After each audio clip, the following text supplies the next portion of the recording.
আজকে আমি এক পিস রুই মাছের মাথা দিয়ে মুড়ি ঘন্ট করব। অনেক মজার খাবার খেতে হলে মন দিয়ে রান্না করতে হবে, সেটা দামি খাবার হোক আর কম দামি খাবার হোক। কেমন আছেন আপনারা সবাই? আশা করি আল্লাহর রহমতে খুবই ভালো আছেন। চলে আসলাম প্রতিদিন রান্নাঘরে। প্রথমে চুলে একটা কড়াই দিয়ে আমি 1 কাপ মুগ ডাল ভেজে নিয়েছি। তারপরে আমি একটু ভিজিয়ে রাখবো ডালটা, যতক্ষণ না আমার এদিকে কাজ শেষ না হয়। আমি মাছের মাথাটা ছোট ছোট পিচ করে তারপরে ধুয়ে নেব লবণ দিয়ে। বিসমিল্লাহ বলে রান্নাটা শুরু করে দিয়েছি। কাজ শেষ, এবার রান্নার পালা। চুলে একটা কড়াই দিয়েছি পরিমাণ মতো সরিষার তেল। তেলে দিয়ে দিলাম সামান্য একটু হলুদের গুঁড়া, একটু লবণ। আমি মাছের মাথাটা ধুয়ে লবণ দিয়ে রেখেছি, একটু ভেজে নেব। আমার আজকের রেসিপি থাকবে রুই মাছের মাথা দিয়ে আর মুগ ডাল দিয়ে মুড়ি ঘন্ট। মাছের মাথা ভাজা শেষ, এবার আমি তুলে নিচ্ছি।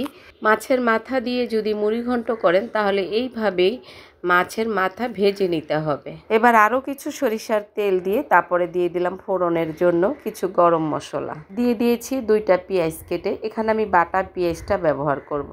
পেঁয়াজের কাঁচা গন্ধটা চলে যাওয়ার পরে এখানে দিয়ে দেব আমি মশলার ভিতরে আমি এখানে 2 চামচ দিয়েছি পেঁয়াজ বাটা, 1 চামচ আদা বাটা, 1 চামচ রসুন বাটা, 2 চামচ হলুদের গুঁড়া, 1/2 চামচ ভাজা জিরার গুঁড়া, 1/2 চামচ ধনিয়ার গুঁড়া, 1 চামচ লাল মরিচের গুঁড়ো। এবার দিব স্বাদ মতন লবণ। তারপর আমি মশলাটা নাড়াচাড়া দিয়ে কষিয়ে নেব। মশলাটা আমি ভালো করে কষিয়ে নেব। এরপর আমি অল্প করে দিয়ে দেব পানি। অল্প করে পানি দিয়ে তারপর আমি এখানে যে ভিজিয়ে রাখা ডালটা দিয়ে দেব। ডালটা ফুলে ডাবল হয়ে গেছে। ডালটা আমি ধুয়ে পরিষ্কার করে নিয়েছি। তারপর আমি এখানে ডালটা দিয়ে ভালো করে ডালটা কষিয়ে নেব। এটা মুগ ডালটা একটু সিদ্ধ হতে সময় লাগে। আমি ভালো করে 80% মতো সিদ্ধ করে নেব। এরপর আমি দিয়ে দিচ্ছি মাছের মাথাটা। এরপর ডাল আর মাছের মাথা ভালো করে কষিয়ে নেব ঢাকনা দিয়ে দিয়ে। রেসিপিটা ভালো লাগলে অবশ্যই একটা লাইক দিয়ে দিবেন আর ছোট করে একটা কমেন্ট করে দিবেন। যদি আপনাদের ভালো লাগে রেসিপিটা বাসায় একবার ট্রাই করতে পারেন। কষানো শেষ করে ঝোলের পানি দিয়েছি আমি। এবার ঢাকনা দিয়ে দিয়ে বাকি রান্নাটা শেষ করে নেব। এই মজার মুড়িঘণ্ট খেতে হলে আলাদা কোনো বাজারের প্রয়োজন নেই। মাঝে মাঝে আমাদের কিন্তু বড় মাছগুলো আনা হয়, তখন আমরা কি করতে পারি, এই বড় মাছের মাথাটা রেখে তারপরে আমরা এই মজার খাবারটা তৈরি করতে পারি, যেটা হলো মুড়িঘণ্ট। একটু ঝোল ঝোল করে মুড়িঘণ্টটা আমি নামিয়ে নিয়েছি। আমার রান্না শেষ।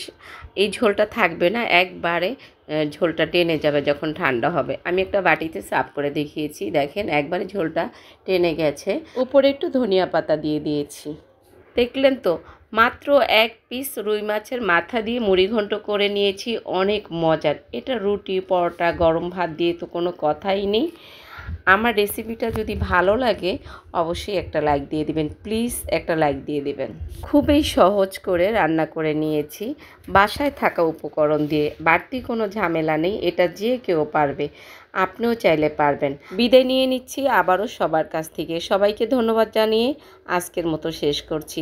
আসসালামু আলাইকুম, আল্লাহ হাফেজ।